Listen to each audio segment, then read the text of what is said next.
All of the views and opinions expressed here are those of the individual speaking and may not be representative of Koenig American.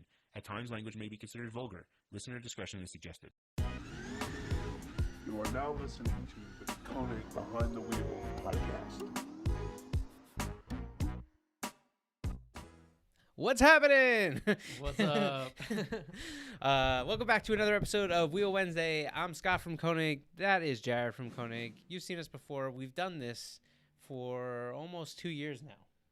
So, you know, we got some things going on. Is it our 2-year anniversary? No, I don't think so. Honestly, I threw that number out there. idea. I know it's over 1 year. I don't know. We'll have to look into it. We'll get back to you next week. All right. So, this is going to be kind of a technical one. No guest today, but what we are going to be talking about is a question that we seem to get over and over and over again, and that has to do with brake kits and what fits with certain wheels.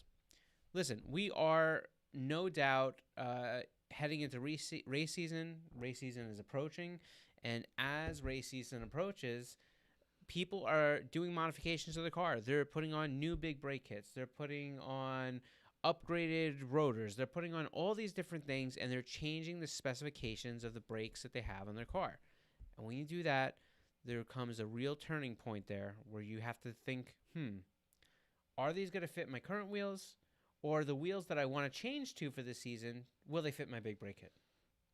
So These are the important questions we need to answer. yeah, and we've said this plenty of times before. We offer a service where we allow you to send us your brake caliper template in PDF form, and we will go ahead and check it to the wheel that you're looking for. This way, you don't have to go out, buy the wheel, ship it in, test fit it to find out that it doesn't clear, and now you're stuck with a set of wheels that don't fit. So we're happy to do that for you. I will tell you that there is a delay. It usually takes us a few days to get them turned around. By the nature of how busy things have been and by the nature of how many requests we've been getting, it's taken a couple weeks at this point. So bear with us, but we do get to all of them, and we're working on trying to expedite this process.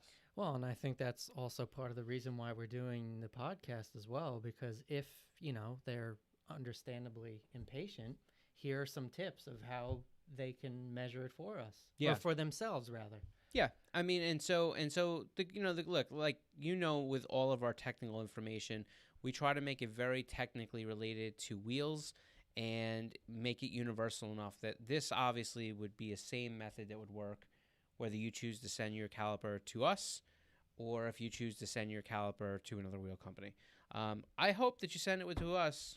I hope that we're the ones that you're looking to go with, but if not, this wheel data information will apply across the board. So we've outlined this stuff a little bit so we stay on topic a little bit. Where are we going first? So we'll start with the sending us a template. Right. So that's the template that you would get from a company like Willwood. Or Yeah. Do we send Alex one of those? Oh, is that the one that he has? Well, he probably has. Do you have the B-roll of cutting out one of those templates? I don't. We didn't get this stuff together. All right. So basically, what happens is there's a brake caliper template PDF. You heard us talk about this multiple times. And basically, what it is, it's a PDF drawing to scale of a aftermarket brake kit. And these companies, they send them to you, they put them on their website, or they'll have them available for you. It tells all the detailed specifications of the brake kit, the height, the caliper protrusion, and essentially what's going to happen there is when you go ahead and print it out, the idea is that you can cut it and stick it into the back of your wheel to see if the wheel fits. See if the brake clears your wheel. But now, if you send that same PDF to us, we can go ahead. Did you send him one? I just sent him one. All right. Yep. So Alex in a few minutes will try to pull one up on the screen. But basically, what happens is if you send us that brake template PDF, we'll convert it over to a CAD drawing, and we'll actually insert it into the back of one of our wheel drawings. And we'll be able to tell you flat out, yes, it clears, no, it doesn't. You're going to need this much spacing, this much, whatever. We'll give you all the details so that you don't have to, guess with that and mess with it. And in addition to that, you'll know for sure that your brake kit will work within a given wheel. Right. And then so some things to consider You know, we recommend at least 3 millimeters of spacing, right, Right. between the spoke and the caliper. Yep. I have in my notes the whole thing about drop center and the Y factor. Yeah. And how, you know, we So- can get into all that kind Yeah, of stuff. so let's but- let's briefly get into some of that stuff. The first thing you should understand is one of the questions we get quite a bit is, can you just tell? I'm putting on a big brake kit. Can you tell me the inner barrel diameter so I can go ahead and check and make sure my brake is going to clear your wheel? Right. Listen, there's a few reasons that that's just not a good method of going about it, and we've checked this in other videos. I mean, we've talked about this in other videos, especially our brake video, where we actually show you, like, in an inner barrel diameter, the diameter of the wheel changes quite a bit, right? It gets narrower at some points, and then it gets larger, and especially it goes from front bead to back bead. Well, you have that cutout on your desk, right? Yeah, I do. That's like probably the best example that we could be showing right Maybe. now that we don't have. But basically what happens is, you have that drop center of the wheel, that part where the wheel, dips down in the center and then comes back up. And, that range that changes there, giving you one barrel diameter, we don't know where you want that. If you said to us, on this wheel, 15/8, 25 offset, coming straight up off the pad, we'd have a clear idea. We could Right. tell you exactly the measurement there. Well, and there are also like different distances, on the top of the caliper as well. So, in terms of placement and like where it could fall Yeah. within that, it gets complicated and confusing. So, so inner barrel diameter is not a good measurement. As Jared mentioned before, when we check a brake kit, and when we try to give you, check your measurements, one of the things that we're looking to do is we're looking to tell you if the wheel clears, but we always recommend 3 to 3.5 millimeters of safety room around the entire caliper. And that is because every caliper, even though it's a fixed point, it's going to have, they're metal. It's, depending on how much heat you pipe into these things and how much heat, it builds up in the brake, you're going to have metal that's going to expand and contract.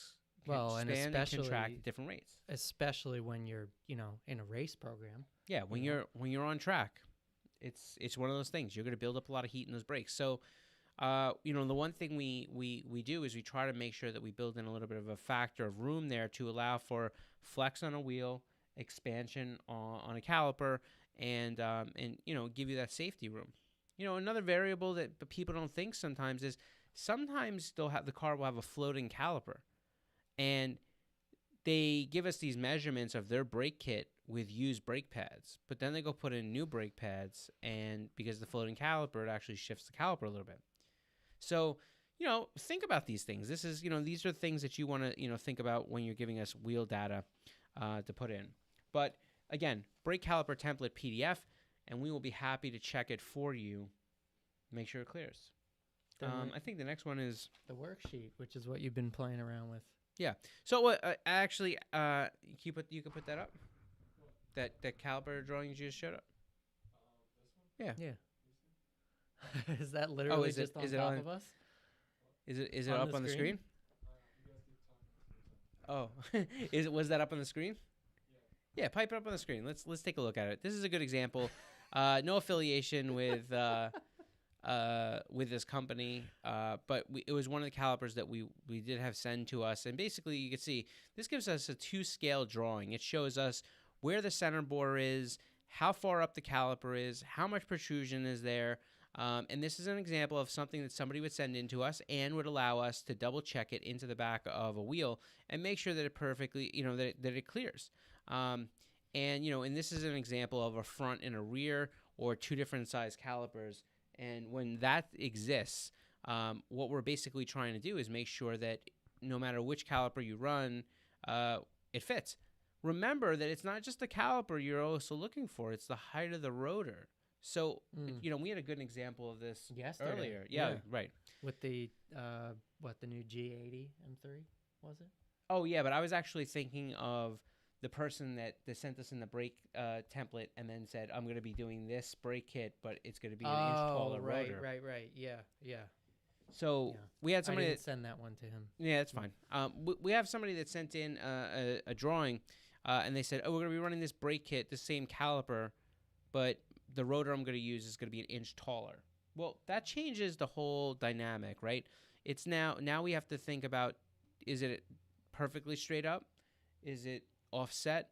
I mean, there's some calipers, and a good example of this would be like a Nissan in my head, like the Red Sport brakes versus the regular Akabono Sport brakes. And basically, it's the same exact caliper on the Red Sport and the 350 and the 370Z Sport.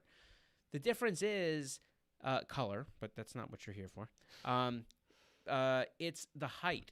On the Red Sport, it actually has, I believe it's a 14.1 millimeter rotor compared to the regular Sport brake, which would have like a 13, 13-inch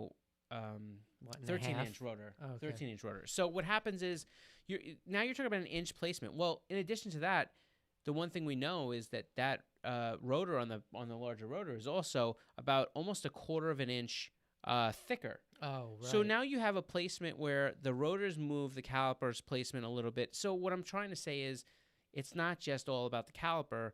It's also about where you're positioning that caliper and where the caliper is going to sit in relation to that brake. And this is I can hold it up. cool. So all right, so we got this caliper, right? And this is sitting on, let's say this is a 12-inch rotor. Okay? So this is where the caliper sits. And now all of a sudden you put it on a taller rotor, and let's say you make these brackets so it extends the caliper up and it sits correctly, and now it's up here. So the measurements that we now have, there's two things that happened. The first thing that happened is, obviously, the dimensions of clearance from the center of the hub up to the bottom of this caliper have increased, right? So if you have a wheel that has more concavity, you may get some more clearance out of it. The second thing that's happened is that the overall height of this caliper has now increased. And so what's going to happen here is your inner barrel diameter now becomes important placement. This whole thing in relation to the spoke design now has changed. So it's really important that you tell us the location of, we can't just take a brake kit and then when you say, oh, but also it's going to have an inch larger rotor and just, we can guess. One piece of info changes everything. But you don't come to us to guess. Alex is rolling in titles again. I like it. Anyhow. Just in case you didn't know who we were. Right. Well, that's my goal. My goal is to have a big Instagram following. Right. I'm just kidding. Anyhow, so number 2 is the good old data. Yeah. This is the PDF. We're running Alex through a lot of stuff today because we're asking him to put a whole bunch of stuff on the screen that we didn't tell him about. All right. So anyhow, let's talk about this. We will supply you, if you email us and you don't have, let's say, a brake caliper template, we will supply you a brake wheel. We call it wheel data measurement form, but we'll give you a sheet, a worksheet that you can use to measure your brakes and give us specific information. Now, let's look at the first page. Do you mind going to the first page? I know you got things going all over the place. No, it's this one. Yep, perfect. So the first thing we ask you to do is obviously give us a little context about what vehicle you have and supply some information. We ask that you be as thorough as possible, but obviously if you get to a point where you've given us everything you can find, that's just about enough. So put the information in there. We're looking for what seat, what thread pitch, etc., etc. Page number 2. All right, so that's page number 3. Let's go 2. Yeah, nailed it. Just cover my face. All right, I'm gonna go. We don't need your face. I know. So I'm gonna go through this and pretty explicitly. Here, So I'll you have the caliper again. I got it. All right, so we can see the drawing and we can see the caliper, right, Alex? Yeah. All right. All right. We're talking So- to you a lot today. I know, and he's got headphones and there's a delay. It's very confusing. So all right, so let's talk about some of these measurements. the first thing you're going to look and you'll see going up from the center. Let's talk about the center of the wheel here. And basically, it should be right. Oh, going the wrong way. Should be right in the middle there. Anyhow, basically what we're looking for is we're going to look for hub protrusion and hub height. And if there was a hub inside this rotor, that would be the lip that would essentially protrude past this center bore. And we're also going to be looking for I just lost my train of thought. Oh, sorry, the hub protrusion, which is basically going to be how far that axle nut, if you have one, protrudes past the wheel mounting surface. Now, all of the measurements that you're going to be taking when you measure brakes, they all come from this mounting surface of the wheel that's on the rotor, right? This is where the wheel mounts, so everything comes from this line. Now, the other thing is that it's going to be something where we want to take the measurement from the center of the center bore here. So when your hub protrudes out, we want the center line. I'll angle it just so they can see. Now. We want to take the measurements from the center bore. Now, if you are a first time caller, even a long time listener, you will probably be saying to yourself, how do I measure in the middle of a hole where there's no lip to put something on? And it's a good question. What I would recommend doing, and this is the easiest way to do it, is either start at the top of your hub lip there. The hub protrusion. Yeah. Yep. Start at the top of the protrusion there, or include the measurement with the whole hub lip in there. And here's why. Because if you have, let's say, a Nissan, you know that your hub your hub is going to be a 6610, right? If it's a 6610, you divide it by 2, and that's exactly half. Right. You know what I'm saying? So now it's going to be 33.05, right? Trying to go back to my high school math days. What is Right. it? Circumference? Right. So basically, we're looking for the radius of the diameter, right? Yeah. Yeah. So basically, what we're saying here is We're professionals. if you measure from the bottom of the hub lip protrusion to your brake and get all those measurements, all you would have to do is take the center bore, which is, on I guess Nissan 6610, and you would basically, now all from there, you would take 33.05 away from your measurements, and that would be exactly halfway between that would give us the center point. Okay. Right. So let's talk about that. So now we just told you these hub measurements. So now we're going to start getting into actual things with a brake. We're going to ask you for the pad diameter. That is essentially the measurement between here and here. And the reason that we want this is because all these brake shapes are going to be different, and depending on how low the caliper is or whatever it may be, that could cause an interference issue at some point. So it's just a good reference for us to have. Next, moving on, we're going to move on to point number Z. Well, it's not a number, but it's letter Z. And letter Z essentially is going to be from the center of the center bore up to the bottom of the caliper. Okay, so let's get this guy affixed.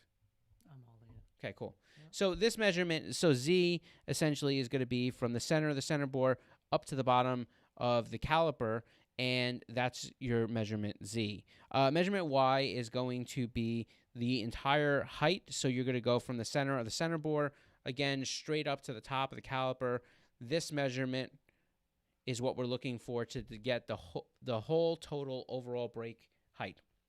The next one is going to be the X factor. You've heard of us talk about the X factor. The X factor is really actually very simple.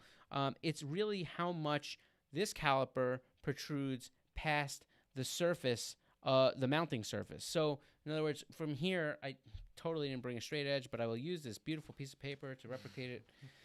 If we're going to take a straight edge and put it straight up from the mounting surface, it's going to be the distance from the outside of the caliper to this straight edge that we're looking for. This is the protrusion. This is how much this caliper overhangs the wheel mounting surface. Now, once we get that measurement, we have successfully basically be able to plot out. So this is now a brake kit that you have on your car. This is your stock brake. This is a brake kit that you don't have a brake caliper template for. Mm-hmm. we now successfully can take your measurements when you send them to us, and we can plot basically this box. Draw See it, what we can do? right? Yep, we can draw this box. Now, some calipers have radiuses to them. You know, it may come like something like swoops in like this. So you have to keep in mind that we are dealing with the worst case scenario. In other words, when you say, you know, let's say we had a caliper shape that didn't have this bottom part. Let's say this bottom part was really well rounded off, so it really wasn't sticking out at all. You're going to give us the measurement for here, and we're going to draw this box from the bottom, right? And so, you know, again, it can only get us so far, but it will be the worst case scenario, which means so like the most surface area, essentially, right? it's essentially Just to going to be safe. right. It's the worst case, right? Yeah. So the worst that can happen is we're going to come back and we're going to say, it doesn't clear the bottom corner by 5 mil. And you may say, oh, well, radius is really hard there. You know, radius is, it turns, you know, a lot there. So I think I should be okay. It will give you an idea. And that's what this caliper sheet could do. It's also why, if you look at page 3, we ask you to do this very generic X1, X2, X3. So what we're asking for you to do here is, again, with that straight edge from the wheel mounting surface, we're asking you to tell us the protrusion factor from the straight edge to the edge of the caliper, where it is at the bottom, where it is at the middle, and where it is at the top. Now, they're arbitrary measurements, and here's why. We're going to take that whole protrusion height. So you gave us Y, which is to the top. Let's say it's 190 millimeters. And let's say you gave us Z, which is to the bottom, and let's say that's 110 millimeters. We're going to say, okay, your caliper is 80 millimeters tall. Right.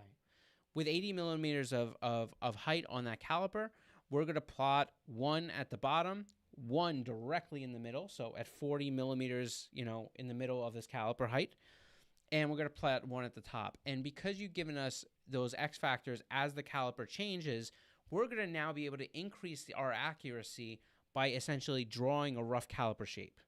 Right. You know what I'm saying? Yeah, We're plotting what this caliper looks like. And so if you give us a measurement that basically says at the X3, which is our bottom, and you say, no, it only protrudes 2 millimeters there. Okay. And then you go to the middle and you say, oh, it protrudes, you know, 15 millimeters there. And then you go to the top and you say it protrudes 34 millimeters here. We know that caliper has like a shape on it Right. that's like this. And we know that, you know, if you have a concave wheel, we may be able to tell you that it's going to clear that concavity, right? We've spoken about this, about how concave wheels become difficult to clear because of the fact that any protrusion on the caliper that comes out on the bottom is a threat to the spoke shape. So imagine that we now have a wheel that sits here,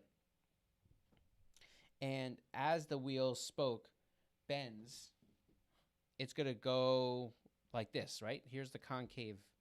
Well, it's fine if it bends around this brake, but what if for some reason this brake really was mounted over here? Oh, here. Right? I got it. You got it? Yep. So now what happens is, as you come in, if you don't have a flat wheel, you can't clear the brake, right? But now that concave wheel goes like this, and now it's going to clip the caliper, right? So we know that you got it? the rotor. I don't Yep. think I think we're good with that. So now we know that essentially that's why concavity and big brakes don't always tend to clear, right? It's a myth, yeah, because you think that if there is a curve, it's guaranteed to clear a brake. But as you're talking, I'm realizing that it really depends on Spoke you know, shape. right? Yeah. And where the the curve Absolutely. is located. That's Absolutely. And so Nicholas Chang just commented, he said, Nissan all the way, because Scott helped me years ago to figure out if my brakes couldn't fit. Well, hey, listen, I'm happy to help you. huge. Right? Maybe I helped them, or maybe I told them they don't fit. I don't know. Either way. you helped them. Yeah. So essentially, that's the nature of what this Caliper worksheet can do for us. It can really give you give us good understanding of exactly where your caliper sits and where your brake package is, and allow us to basically try to give you some sort of feedback if our wheel will clear or not. Now, I want to show you the way that we actually measure brakes and we make our caliper library. Do you have B-roll queued up from yesterday? The BMW. Oh, yeah. All right, so this is the cool stuff, yeah. So some of this stuff is going to be... oh,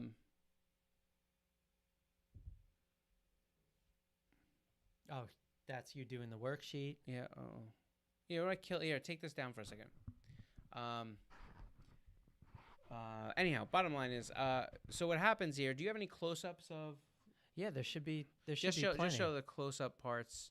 Yeah, all right, that's cool. This stuff right here. So basically, what we're doing here is, I can't really see. Can you move the box that's in that front window? Of me?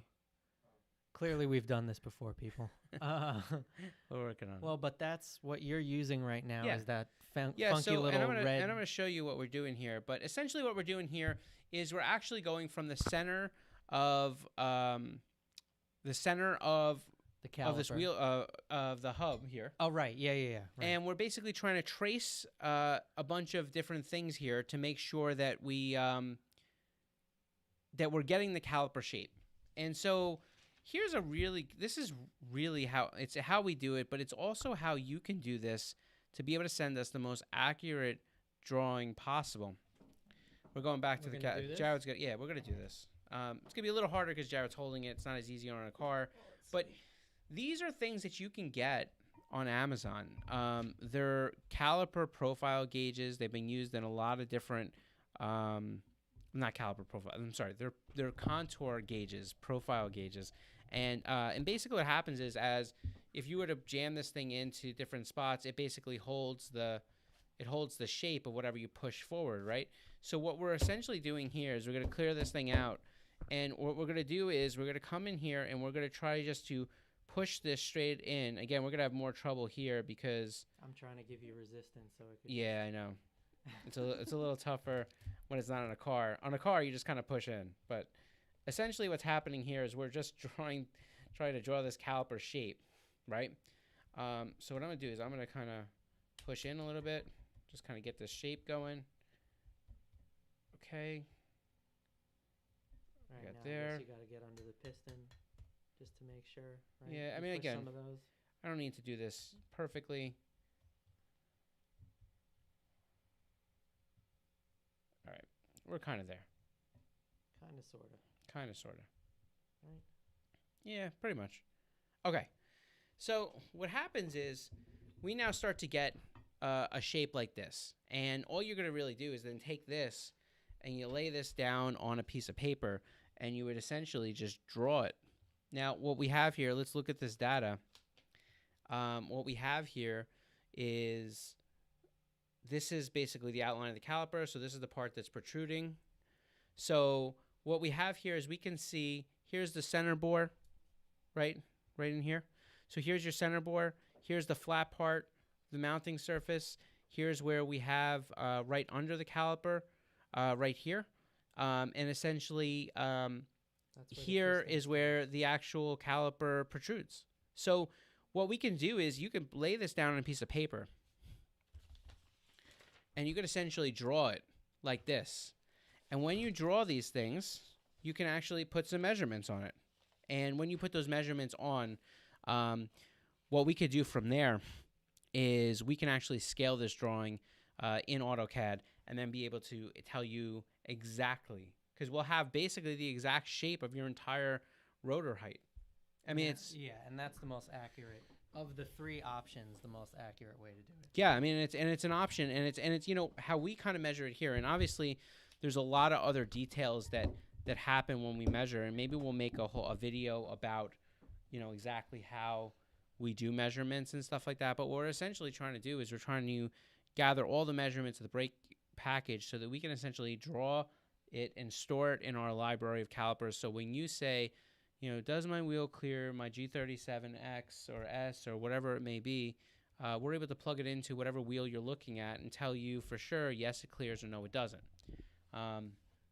So where it gets tricky though is you were sort of hinting at it I guess, a few days back when you were starting to teach me this stuff, the idea of, sometimes people make custom kits where they'll take one caliper and a different rotor and all that stuff. Are there any workarounds around that, or like how does that work? So I would say there's the easier way of doing it is if you assembled a custom brake caliper, where like a custom brake package, where you maybe took a rotor off of one car and a mounting brackets from your car and a caliper from a different car.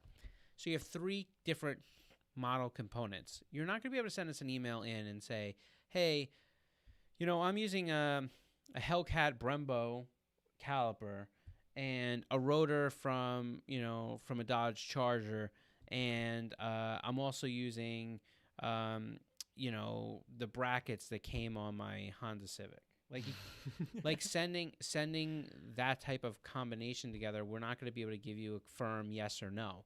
So what I would say is, if that's the direction you're going and you're not contemplating getting the kit, you have the kit, put it on your car, buy one of these on Amazon. They're really cheap. They're really affordable. They're pretty good.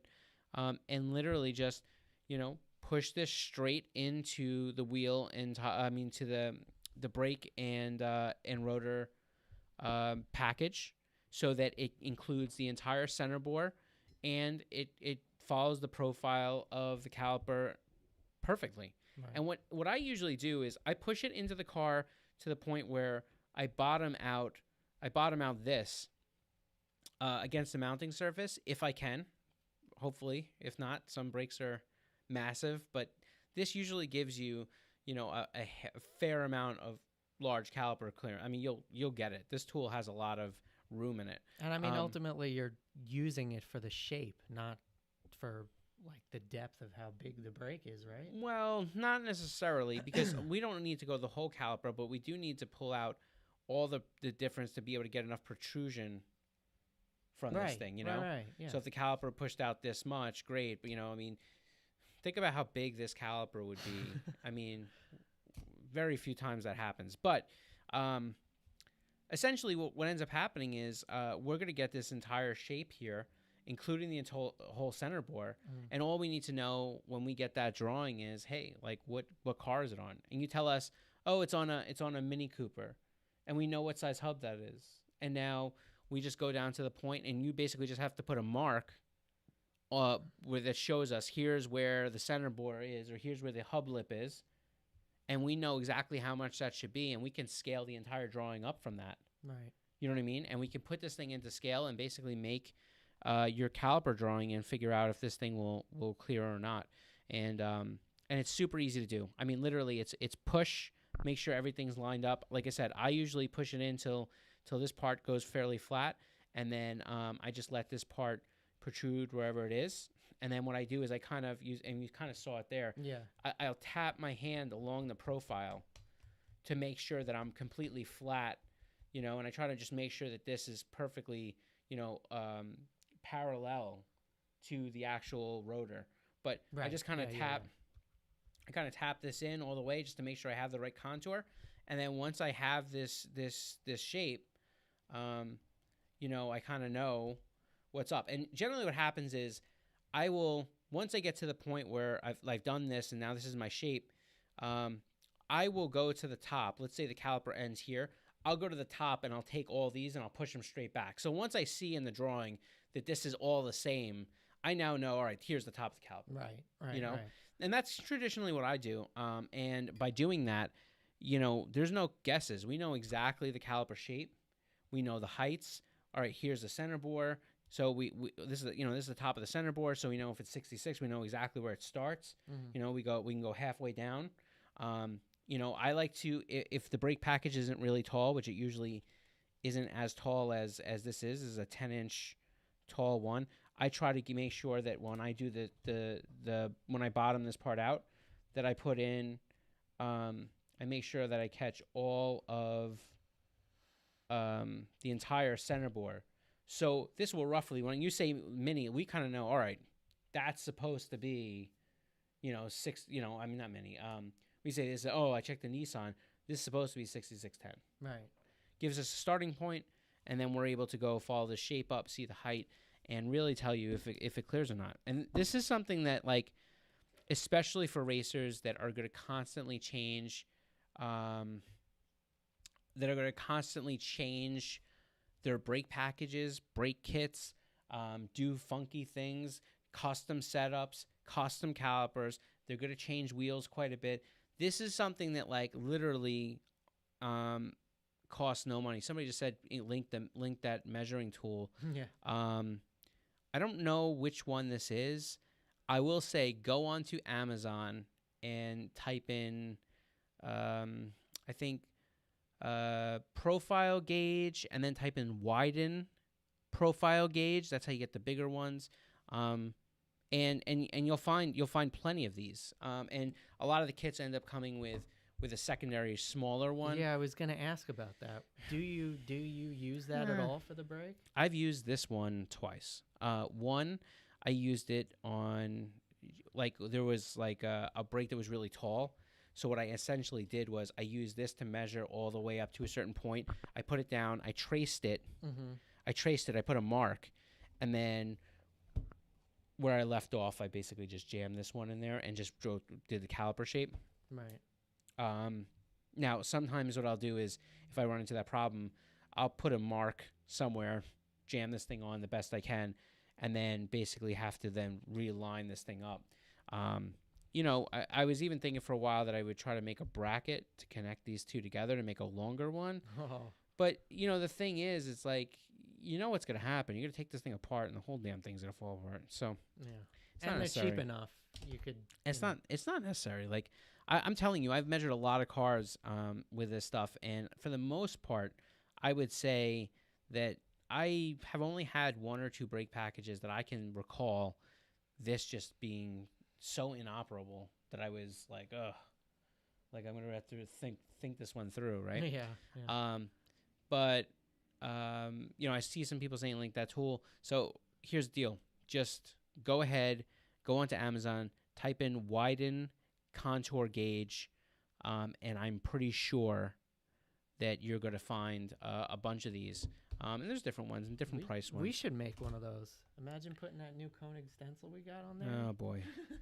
That would be awesome. It's already the Koenig blue. Yeah. Well, anyhow, but yeah. So that's what it is. These are our tips. This is what we have here. I promise you, and maybe we'll make this into a different video, but I promise you that there is no one. I have looked for videos all over the place, and I have yet to find anybody who has talked about this information and put this stuff out there. So we were just talking about it. We're like, you know what? Let's just talk about it. Right. Yeah. Giving away information. Yeah. So I don't think we really have too many questions, which is cool. So as far as I'm concerned, we have done our thing. You think of anything else that you need to mention to this guy? I mean, I can throw a question in there just to keep things going. Sure. Do we have a wheel that maybe fits more potential brake kits than others?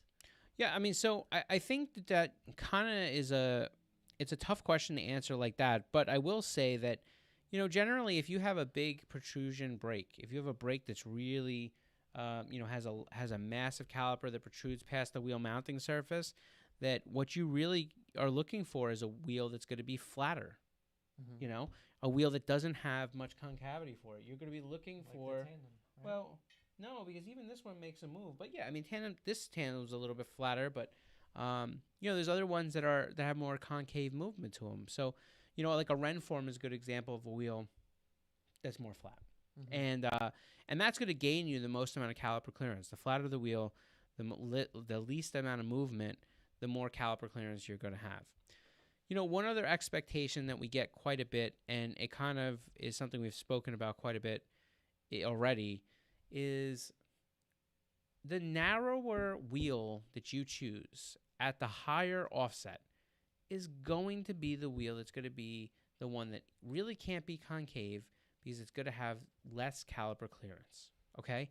So if you're saying, hey, if you're thinking right now, I'm going to put this big caliper, this big brake kit in my car, and you're looking at all these big brake kits and you're jazzed, but you know that you don't want to go with a wide wheel or a low offset, really think about before you over brake the car, because we get a lot of brake kits in here that are clearly overkill.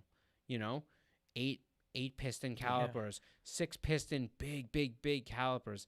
And you look at the car, and they're not really. I mean, I know it's for show, or they're putting on Porsche calipers on some of the Volkswagens or Audis, and I get it, I really do.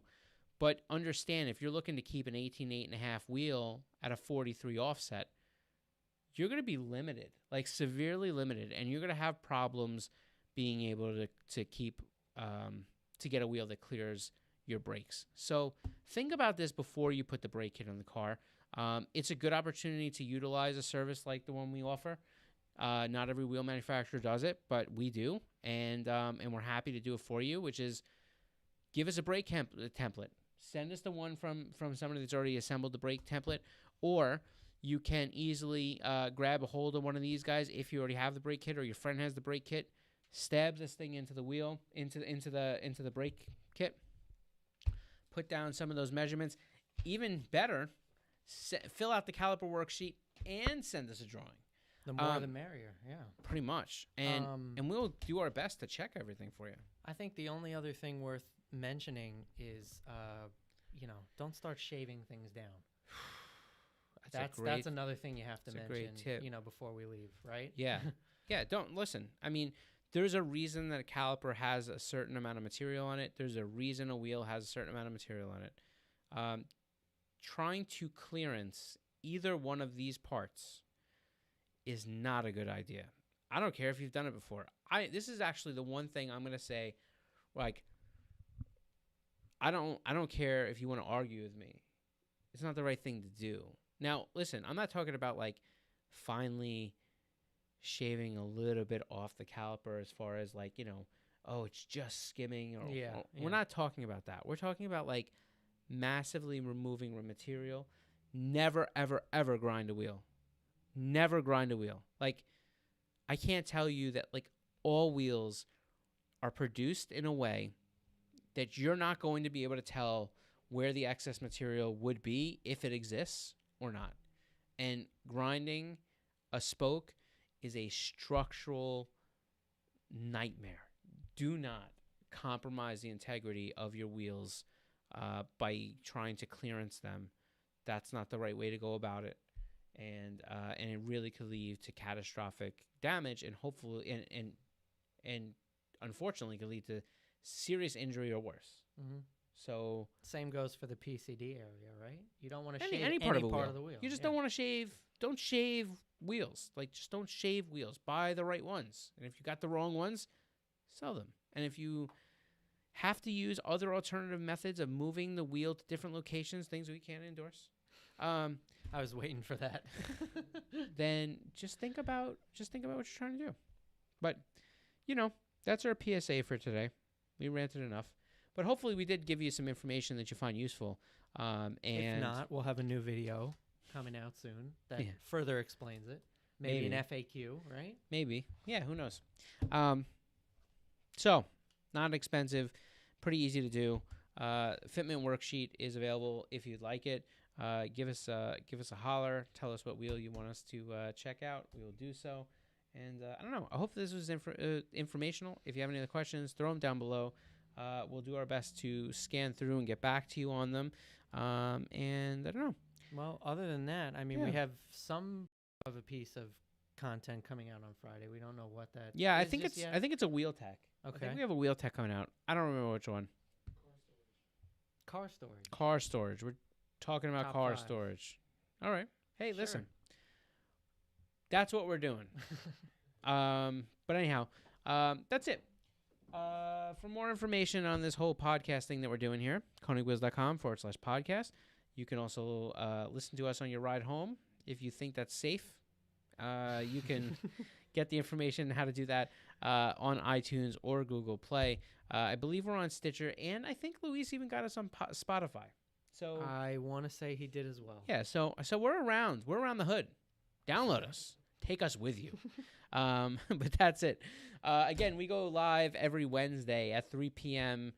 Eastern on YouTube. So if you're around, come join us. Make sure you hit that subscribe, like, notification bell. Do all that stuff because we really like it.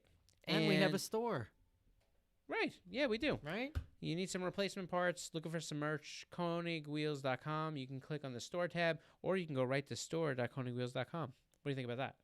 I'm drawing at straws at this point. I think we should probably sign out. Oh, we should definitely end it. I would have ended it 15 minutes ago if you didn't start asking questions. Anyhow, thanks for joining us, and we will catch you next week. Take care.